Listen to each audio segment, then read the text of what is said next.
ବାଇଗଣ ତ ଆପଣମାନେ ବହୁତ ପ୍ରକାର ବନଉଥିବେ, ଏମିତି ଥରେ ବନେଇକି ଦେଖନ୍ତୁ, ସ୍ୱାଦ ଭୁଲି ପାରିବେନି। ଭିଡ଼ିଓ ଭଲ ଲାଗିଲେ ଲାଇକ୍, ସେୟାର ଆଉ ସବସ୍କ୍ରାଇବ୍ କରିବାକୁ ଅନୁରୋଧ ରହିଲା। ଆଉ ଫେସବୁକରେ ଦେଖୁଥିଲେ ଫଲୋ ନିଶ୍ଚୟ କରନ୍ତୁ। ନମସ୍କାର, ମୁଁ ଅପୁ, କେତେ ବଢ଼ିଆ ଚ୍ୟାନେଲ ଆପଣ ସମସ୍ତଙ୍କୁ ବହୁତ ବହୁତ ସ୍ୱାଗତ। ଚାଲନ୍ତୁ ଷ୍ଟାର୍ଟ କରିବା ଆଜିର ରେସିପିଟି। प्रथम गोटे बोल देवा अधा छोट चमच हलदी गुंड, 2 छोट चमच देदेबा काश्मीर लंका गुंड। एटा राग कम कलर भल थाए।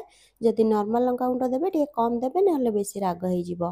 एहा सहित देदेबा 2 छोट चमच धनिया गुंड, 1.5 छोट चमच देदेबा जीरा गुंड, 2 छोट चमच आमचूर पाउडर देदेबा टिके खट्टा पाई।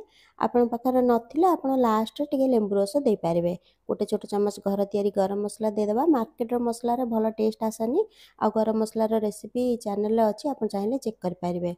लुण स्वाद अनुसार कि 1 छोट चमच रु टिके कम देबा। छोट चमच रो 4 भाग रु भागे देदेबा हेंगु बढ़िया फ्लेवर पाई। या सहित 1 छोट चमच देबा चावल गुंड टिके क्रिस्पी बनाया पाई। एटा पूरा ऑप्शनल अछि, न देले भी चलिबो।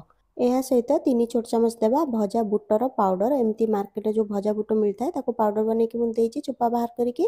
ବିନା ଚୋପା ବାଲା ଫାଳ ବାଲା ବି ମିଳିଥାଏ ଭଜା, ସେଇଟା ବି ଆପଣ ଗ୍ରାଇଣ୍ଡ କରିକି ଦେଇପାରିବେ। ଭଲ ଭାବେ ଥରଟେ ମିଶାଇ ନେବା। ଏଥିରେ ସବୁ ମସଲା ଆପଣ ନିଜ ହିସାବରେ କମ୍ ବେଶୀ କରିକି ବି ଦେଇପାରିବେ। ଏବେ ଏହାକୁ ସାଇଡ଼ରେ ରଖିବା।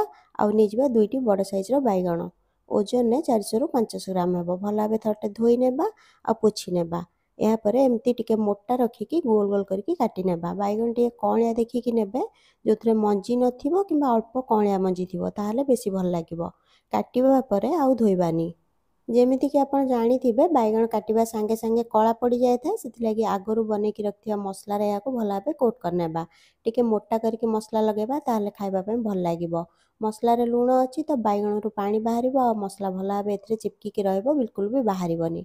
ଏହି ମସଲାରେ ଆପଣ ଆଳୁ କିମ୍ବା କଞ୍ଚା କଦଳୀ ବି ଭାଜି ପାରିବେ, ସେ ବି ବହୁତ ଭଲ ଲାଗିଥାଏ।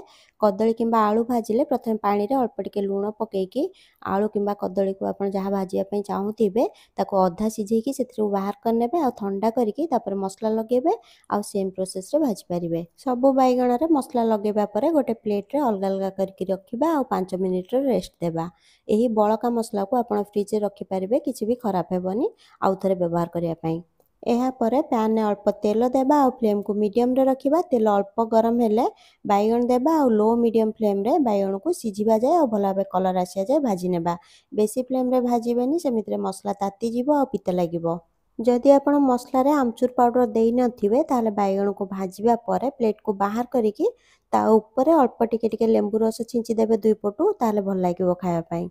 ଏମିତି ତରିକାରେ ଥରେ ବନେଇକି ଦେଖନ୍ତୁ। ନିଜର ମତାମତ ଦେବା ସହିତ ଲାଇକ୍, ସେୟାର, ସବସ୍କ୍ରାଇବ୍ କରିବାକୁ ଅନୁରୋଧ ରହିଲା। ଫେସବୁକରେ ଦେଖିଲେ ଫଲୋ ନିଶ୍ଚୟ କରନ୍ତୁ। ପୁଣି ଦେଖାବା ଆଉ ଗୋଟେ ନୂଆ ରେସିପିରେ। ସେ ପର୍ଯ୍ୟନ୍ତ ଖୁସି ରୁହନ୍ତୁ, ହେଲ୍ଦି ରୁହନ୍ତୁ ଆଉ ସେଫ୍ ରୁହନ୍ତୁ।